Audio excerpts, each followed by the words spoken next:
Okay, I am with my girl Tracy, and it's Divorce Dish.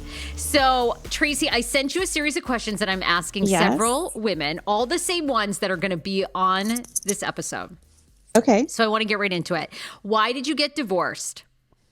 Well, I think sometimes people will have they'll say like if their husband cheated or something like that, that it's sort of like a singular event. In our case, it was kind of like a gradual slide into disaster and then kind of the straw that broke the camel's back. So he and I got married after dating long distance for less than a year. He was almost 6 years younger than me. Okay. And he was 24, like legal. I didn't meet him at like high school or anything, just for the record. And he was very smitten with me, and he was cute, and he's young and buff and everything. And we were in love and got married. And I think that was probably a bad idea because we didn't know each other that well. And we very quickly had 3 children in less than 4 years. So when we got married, he began his lifelong dream of being a police officer.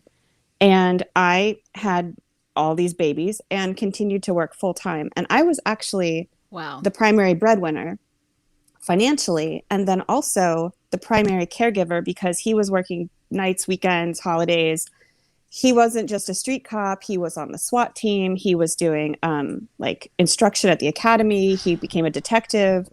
So, and then at some point he decided he's going to finish his degree. So when he was home, he was working on schoolwork. So like I was doing it all. So I might have become a little resentful. I was going to say, and by the way, we're calling Tracy's ex Ralph. That would have made me resent Ralph right off. I resent Schman if he's gone for like 7 hours at work. He was gone for like 7 years. I mean, it was, we were like ships passing in the night, but yeah, it was tough, and it was stressful for me, and I wanted to be a good wife and support him.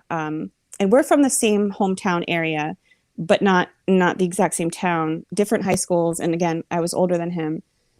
So things had been kind of negative for a while. He really gradually, like, not only was he not around physically, he also sort of shut me out mentally. He didn't talk about his day. He wouldn't bring me to work events like dinners, Christmas parties. There was an award ceremony where he actually won an award. And not only did he not tell me about the award, he didn't bring me to the ceremony or anything. And when I found this little flyer, you know how they have like a little flyer from that ceremony a couple weeks later, and I asked him about it. I was like, what the heck is this? Like, why didn't you tell me about this? And he said, well, I did. And you said you didn't want to go. Like, no, I definitely did not say that. That never happened. But that's if he didn't want to talk about something, he would just like deny that it ever happened. If he was angry at me, he would just completely ignore me. Like, he wouldn't speak to me. He wouldn't look at me.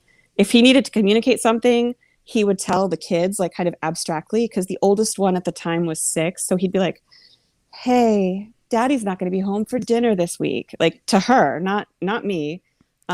So we were not in a great place, to say the least. And then my father got in a motorcycle accident, and he was struck by a drunk driver and died. And so then there was a funeral to go to, and his mom had offered, I came home one day after work, and he said, yeah, my mom offered to watch the kids this weekend during the funeral and stuff, and we could stay at her house if you wanted to. And I said, okay, great. Yeah.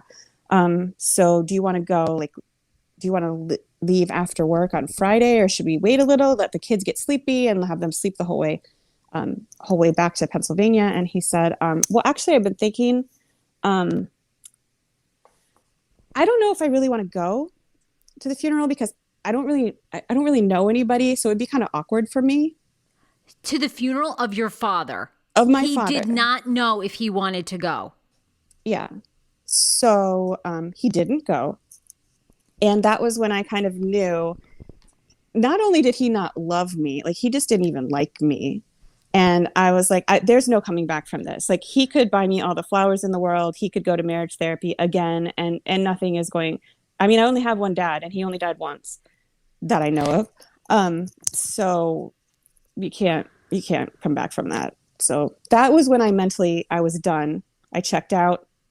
I just bided my time a little bit, kind of put some money aside, created a plan, started meeting with a therapist, and kind of worked through all of the feelings involved. And then probably 8 months later is when we finally split up. Okay. Just for everybody listening, because I think everyone's jaw is on the floor. Oh, Ralph. Ralph had met your father, right? I mean, no, he hadn't. I had been estranged from my dad probably like right before I met my husband. My dad and I had sort of a falling out. And I always kind of thought, well, we'll get it back together. We'll figure it out. Like, these things happen. And then life happened, and I was overwhelmed and busy. And I just thought eventually I will connect with dad again, and he'll meet his grandchildren, and everything will be fine. And then he died, and then he was gone. It was too late. So to be fair, he didn't know my dad, but like, I didn't know my dad's wife. I had 2 brothers that I hadn't, like, they were older from my dad's first marriage that I didn't know that were going to be there. All of my dad's friends and coworkers, I didn't know anybody either. I mean, the bottom line is you needed a ton of support in this moment where you're not only grieving your father, but you had thought you guys would reconnect before you thought, like we all do, that you would have more time. And Ralph, in that moment, knowing that you were in so much pain, goes, I'm not going to go, and doesn't go. Yeah, because it's going to be awkward for him. I mean, I'm the one with the dead dad, but sorry, it's awkward for you. My next question was going to be, were there red flags before? Okay, we know there were red flags in the marriage. There was like a giant red flag in the shape of a man. He was the red flag. Ralph was the walking red flag. So you're 30. He's 24 when you all get married. And I'm 30. And you're 30. And you eloped. Yeah. Before you guys eloped, was there any red flag? Was there something or someone in your life that goes, Tracy, I don't know? Yes. Well, it wasn't a person in my life because we were dating long distance. So we only ever saw each other for 48 hours at a time until we got married. And then when we got married, shortly 5 days later, I went to Afghanistan. And so it was a long time before we were even in the same place, like country, let alone state. But during our very short courtship, we broke up at one point because he was just being really weird and really strange.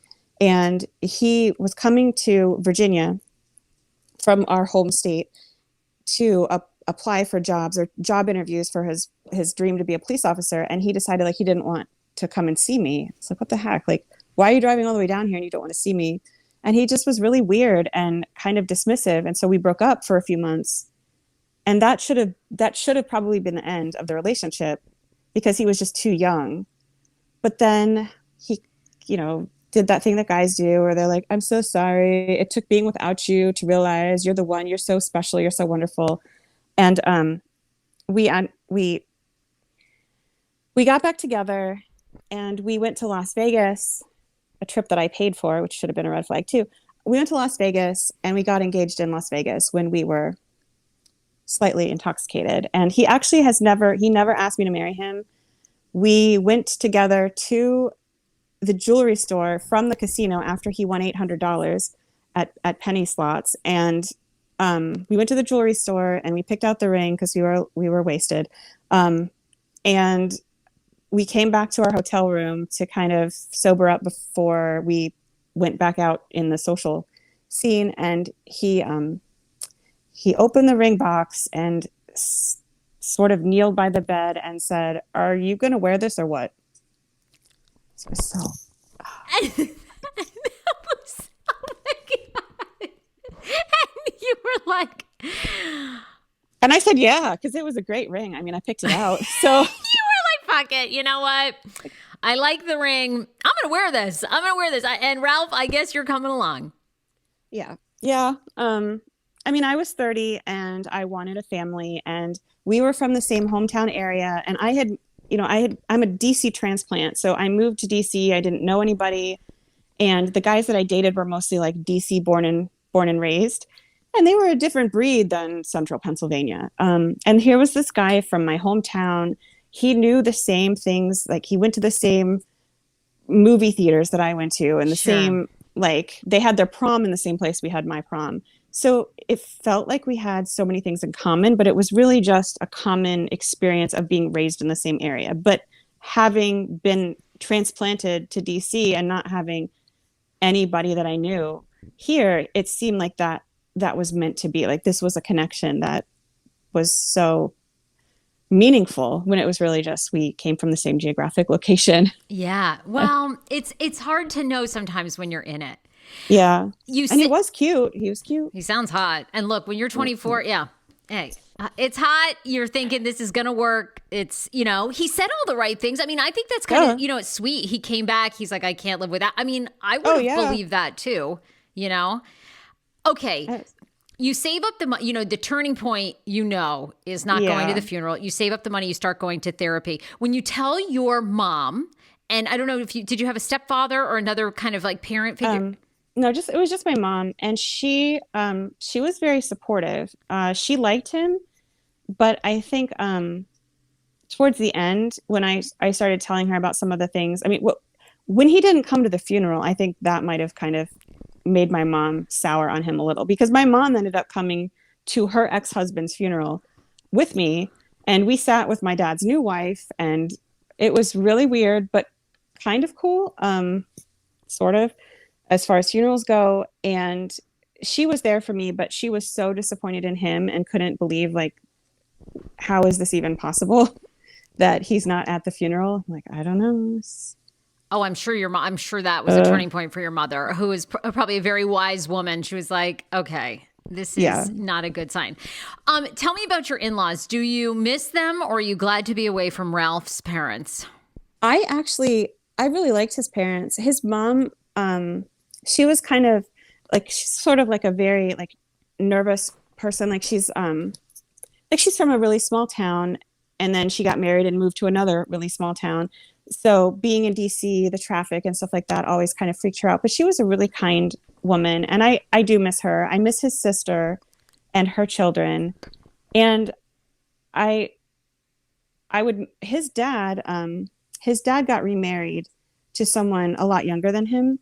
And Ralph ceased contact with his dad because he was not happy about his new stepmom being so young. But I was like, they're both adults. Your parents have been divorced for like 15 years. What does it matter? But he was like, I'm never talking to him again. So I actually speak to his dad and his stepmom. And COVID hit. But once COVID is not a thing anymore, I'd like to meet them and let them see the grandkids, because he won't take them to see his dad. And I don't have a dad anymore. And that's like their only grandfather. So I would like them to at least have the opportunity to know their grandpa. So I would say I miss him, but I actually am still in contact with him. So you still see them. Tell me about your beautiful babies. You have 3 children with Ralph. So, okay, when you tell them, mom and dad are getting divorced, like, how did it go? Do they resent you? Are they happier now? Was there like really bad moments? So they were so young. They were 3, 5, and 7 when he moved out, and he didn't tell them he was moving out, and he didn't come back to tell them with me.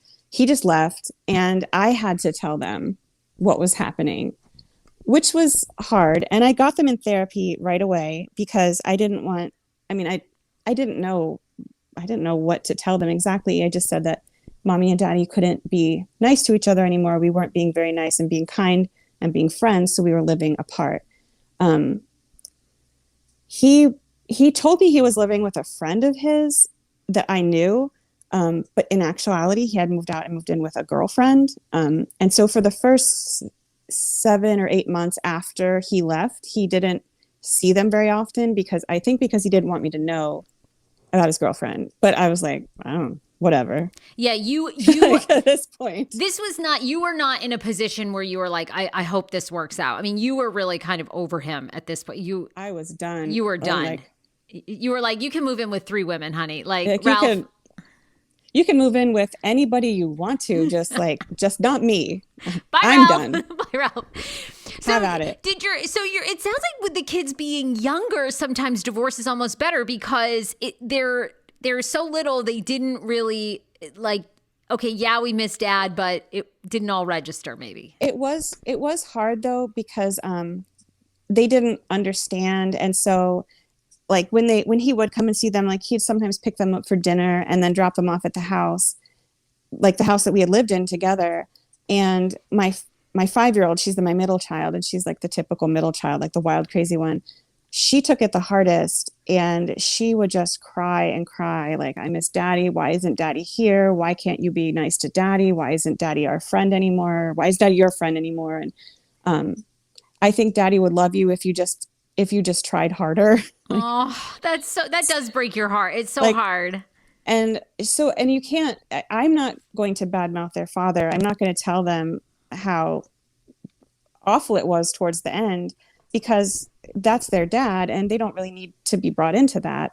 So in the beginning, I feel like my middle daughter at least blamed me, and thought I was like kind of the instigator of the divorce. Like, I made daddy leave. I made daddy not come home anymore.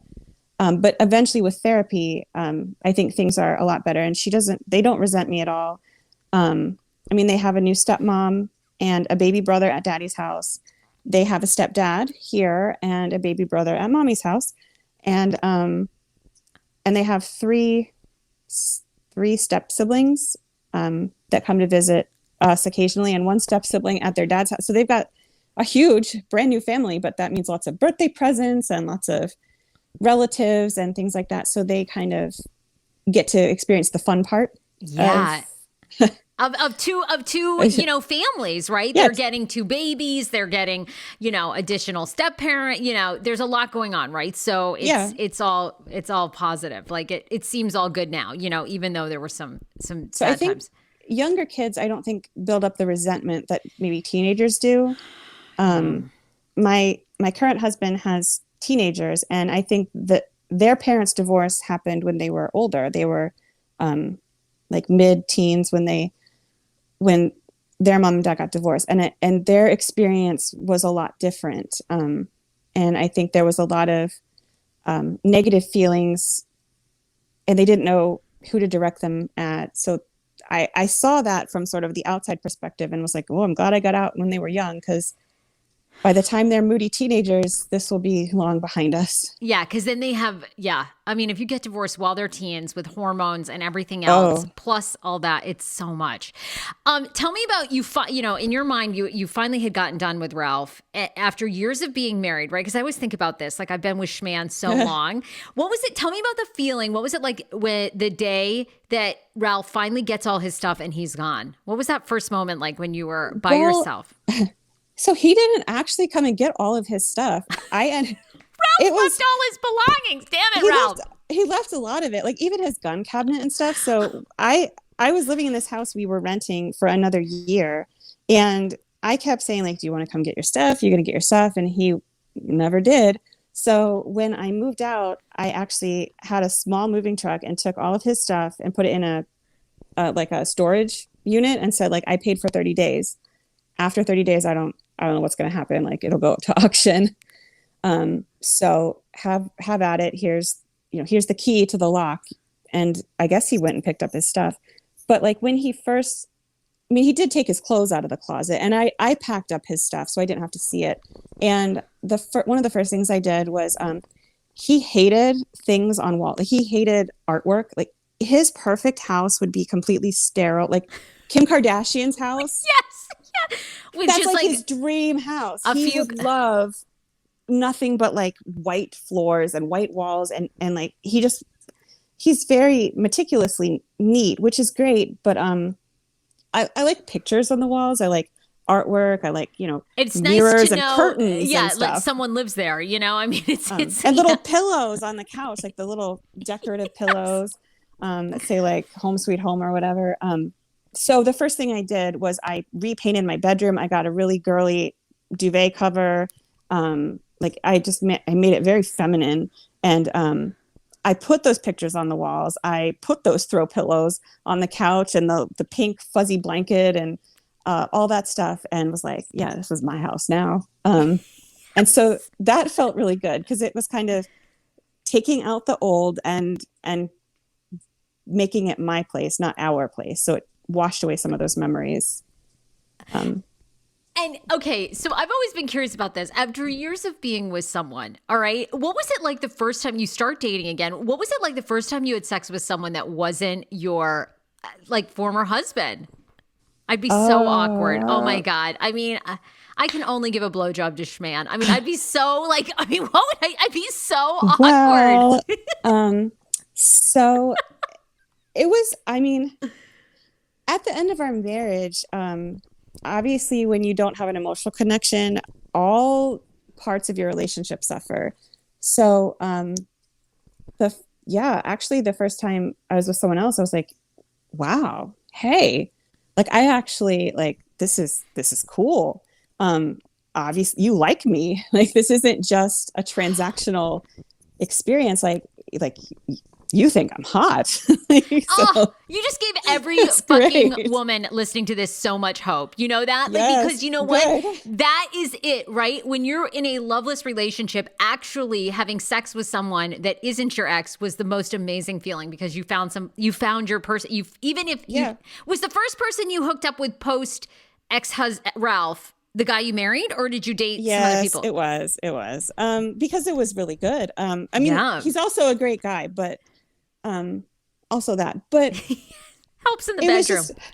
It was just so much better to be with someone that, like, he was interested in my day. He told me about his day. Like, he opened up about his past, like told me about his childhood. And I realized, like, wow, I'm in this marriage where, like, I was with this guy for more than 10 years and I don't know him. He was like an enigma wrapped in a mystery, stuffed in a riddle. Like, I don't know him and I still don't know him. I thought I did. But when I got to know my new husband, I was like, I know you in ways that I didn't know someone that I was with for more than a decade. I know, and I like you still, even knowing those little quirky things, which was cool. So yeah, he wasn't my normal type. As I said, my husband was almost 6 years younger than me, and my current husband is more than 10 years older than me. He's 10 and a half years older.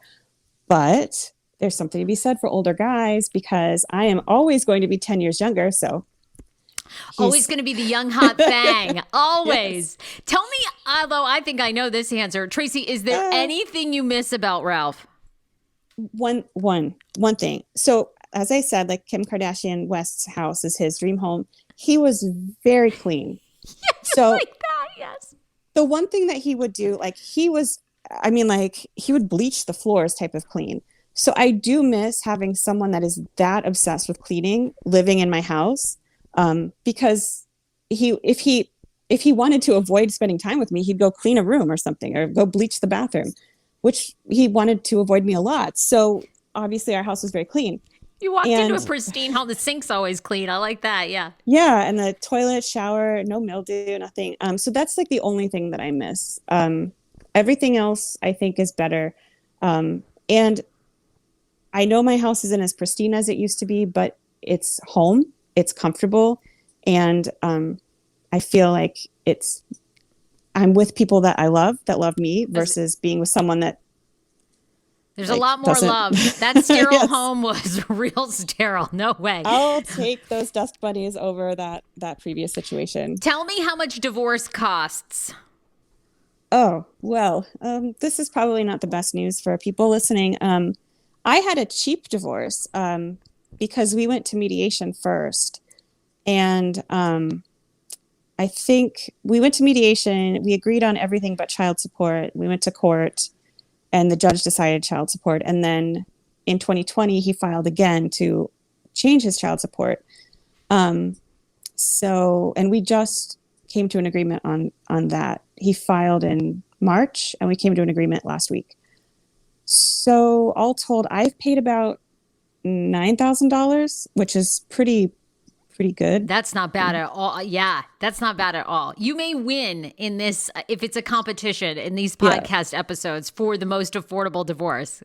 Because I bet we're going to have some women in the hundreds of thousands. Oh, I have a friend who's $200,000 in, and her kids are still like not even in high school yet. And they keep going back to court. And I'm just like, that's like a whole house or college education for both of your kids. It's terrible. Oh my God. And that's just her costs. I don't know what he's paying, but he has to be paying the same amount to his lawyers Another too. 200 grand. Tell me, because I always think, we always learn, right? And we evolve and we all take ownership of our own things. And when you look back, you're like, oh yeah, I'm guilty of some things. What was the biggest mistake that you made in this whole process? I think in the marriage or the divorce process. I guess I don't know, what comes to mind for you? What do you feel like is... I'm sure you feel like, we all do, right? We all look back, we have mistakes about everything. But what do you think is, was there a mistake in the divorce process, or was there a mistake? Because obviously if we could rewrite history, right, we never marry Ralph. But, well, we would, because you have three beautiful babies. Kids. Yeah, exactly. I want those kids. And they're such cool kids. I think the biggest mistake that I made was waiting too long and becoming that unhappy. That I'm from a divorced family and he's from a divorced family, and we were both Catholic, although I'm not a great Catholic at this point. But on paper I was Catholic, and so like all of these things were sort of telling me that I should just keep going, and stick through it. And what that did was, because our relationship was so unhappy and it was so unhealthy and so lonely, I lost myself for a long time. And I look back those years when my kids were really little, I was so unhappy and I was so sad. And like, I don't have many pictures of me during that time, of me with them, because I was just barely functioning. And I wish I wouldn't have waited. I always thought, like, I can't spend time away from my kids. I can't give up my kids on every other weekend or every other week or whatever, that I can't be away from them. It's going to kill me. But staying in the marriage was more damaging than it has been to allow my kids, that freedom to see their dad. And during the time that they're not here, I do clean a little bit when they're not here, making a mess. I take time for myself. Like I read, whatever, watch TV that's inappropriate for them to see, like Law and Order SVU or whatever I don't want them to watch. Right, I'll watch sure. it all when they're not here. And so it's not as bad as I thought it would be. It's hard. Like sometimes it chokes me up when they get in the car and leave and say, bye, mommy. And I'm like, I don't want you to go. But I'm having more healthy, happy times with them because I focus when they're here. He only has them every other weekend, but when they're here, those weekends, I focus on them. We have movie nights, we have games, we have pizza. I try to connect with them. And then those weekends he has them, I decompress. And so I'm more present. And I wish I wouldn't have waited as long as I did, because I lost so much of myself. And I was so depressed that it took a while for me to become like me again. Oh my God. Damn. Tracy, you just took all of us to school on this whole episode. But okay, last question. If you could give a woman who is heading into divorce or thinking about it one piece of advice, what would it be? What's kind of something that people think they know about divorce, but they don't? Ooh, okay. So I realize my situation is unique in the sense that, like, I was living with a stranger, basically. But I thought that I knew him, and I thought that I at least knew him well enough to kind of predict his actions. And I will say that divorce, like, no matter if you've been married for 20 years and you know this person inside and out, you went to elementary school with them, it changes people, especially during the divorce, because unfortunately you go through the divorce while you're still processing emotionally the end of the marriage. So it brings up all kinds of feelings, not all of them good. And someone that you thought was like mild-mannered or like calm, reasonable, rational can become completely unhinged and batshit crazy, vindictive, vengeful, spiteful. And you think that you know them. That's a cliche. You think you know them, but you don't. And the person that you knew when you were married, that person doesn't exist anymore. You are in a new reality with a new person, and don't ever let your guard down, because that is like, even if you're going to have a good co-parenting relationship, which I think a lot of people divorcing with children want, don't expect them to behave in the way that you remember them behaving, because they have different motivations now. They may have different influences. They may be with a new partner that impacts their decision making. And so don't for 1 second take it for granted that you know what's going to happen, because this person is a total stranger, more so than Ralph was even when we were married. Even if you think you know them, you don't know what it will do. Damn. So that was so good. Oh my God, Tracy, you are amazing.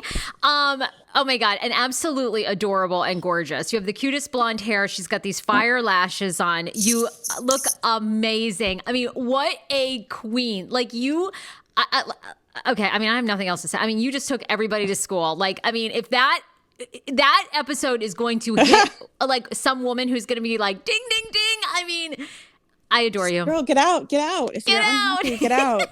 Find yourself. Life is so short. It is. I know that's such a cliche, but it is. And it's painful when you're going through it. It hurts, and you might second guess yourself. And if your kids are crying to you and they're so sad and they miss daddy, it hurts. And you're going to say, I don't know if I'm doing the right thing. But once you process that immediate pain, it's so much better to have who you are back, or even a better version of yourself, because you're like the new and improved, slightly jaded and maybe a little sarcastic, but like way better version, at least for me. So it's not all bad. It's just getting through that initial emotional hurdle. But once you get there, it's so much better. And eventually, hopefully, you can co-parent reasonably well.